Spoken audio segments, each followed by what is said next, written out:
We move on now to Chris Hattingh, who will be talking on the area of freedom to trade. Chris is the Deputy Director at the Free Market Foundation, and he's the representative at the Global Trade and Innovation Policy Alliance. He's a member of the Advisory Council of the Initiative for African Trade and Prosperity, as well as a Senior Fellow at African Liberty.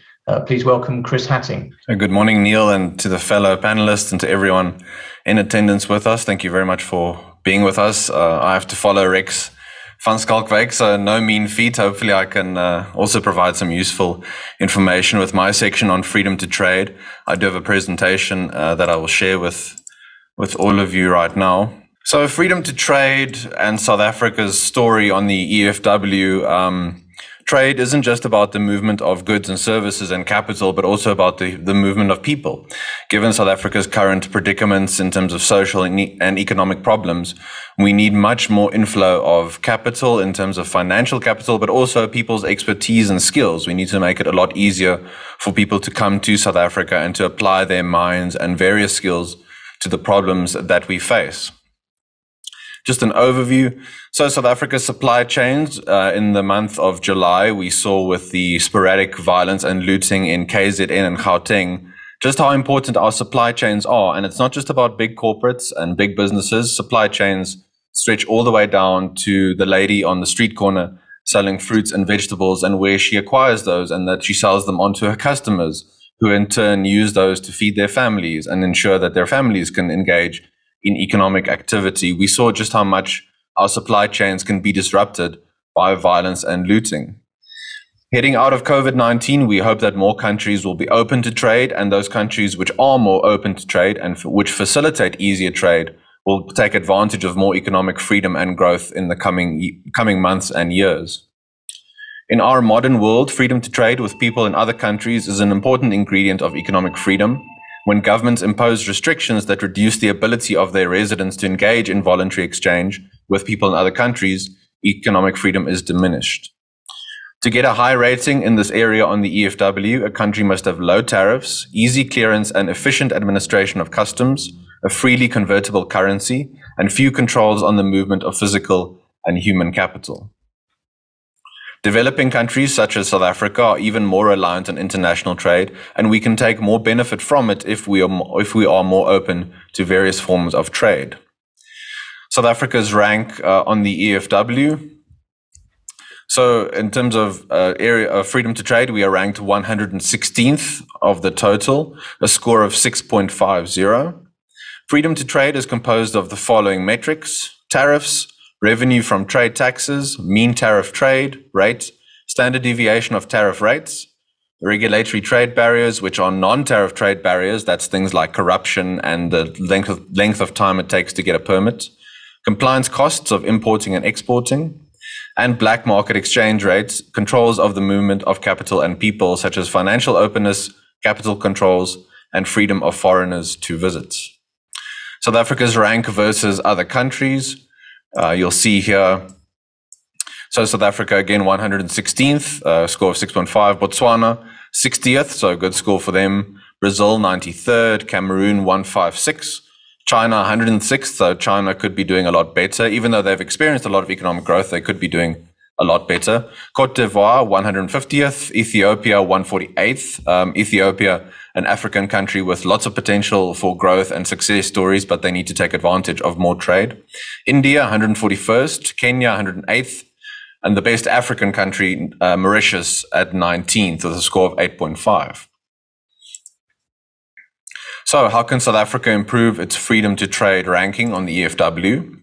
South Africa's ports do not have a good story to tell. According to the 2021 World Bank and IHS Markit Global Container Port Performance Index, South Africa's ports ranks as follows out of 351 facilities: Cape Town at 347, PE at 348, and Durban at 349.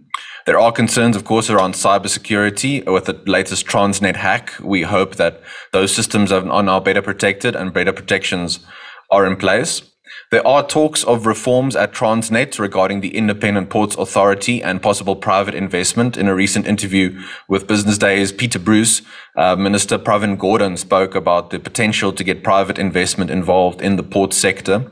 But will the private sector investors and operations be allowed to operate free from political interference, unlike South Africa's SOEs, which have been ravaged by political interference and other corruption-related matters? So the ports, of course, that facilitates a lot of inflow of goods into South Africa and a lot of exports. These need to be improved very quickly if South Africa is to improve its ranking on the EFW. Tackling non-tariff trade barriers such as corruption, permit complexity and delays, and also transport costs. And these are things such as dangerous roads, but also lowering taxes that increase the fuel price, and specifically the fuel levy that government takes as a part of the petrol price.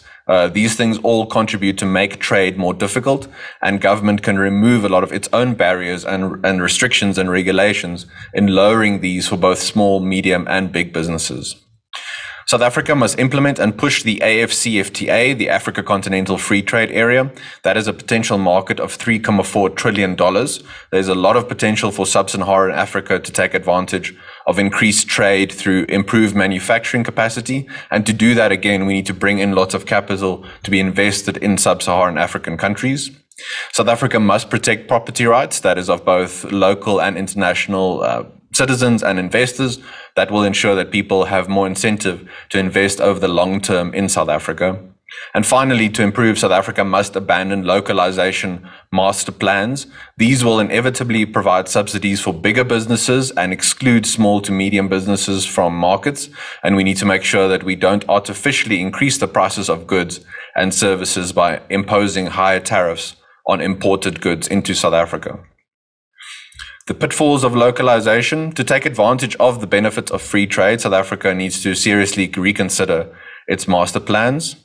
Localization can be achieved in two ways, either by increasing tariffs on imported goods, thus increasing their costs for consumers who are already under great financial strain, or by subsidizing local goods, in turn protecting those producers from competition and increasing the chances of corruption, as only certain producers and businesses are favored. Neither of these options are likely to achieve the desired beneficial results.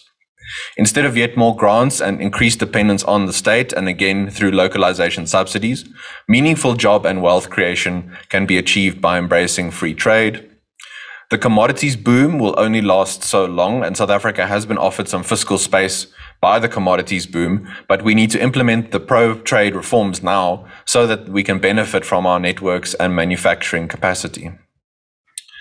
Our path forward is prosperity through trade versus decline through protectionism.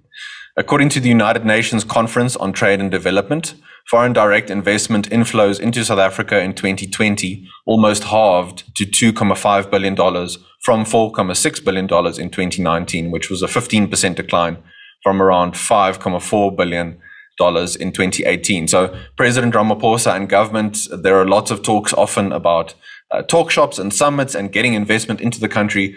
But at the end of the day, capital flows much like a river along the path of least resistance. And so that the South African government, it is incumbent upon the South African government to remove as many barriers to investment into the country as possible.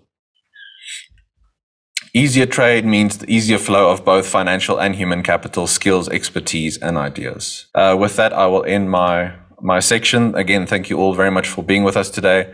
Neil, back to you. Thank you, Chris. Yes, I think what you've illustrated there is how the report itself can be used to understand what local policy implementation must mean. You can work your way through the economic freedom of the world metrics, as you showed there, and identify the specific policies that a country is following and whether they conform or not with economic freedom. And as you say, South Africa has been a relatively open economy, but current talk is one of shutting down and localizing. We would have to watch that. It would impact on our score.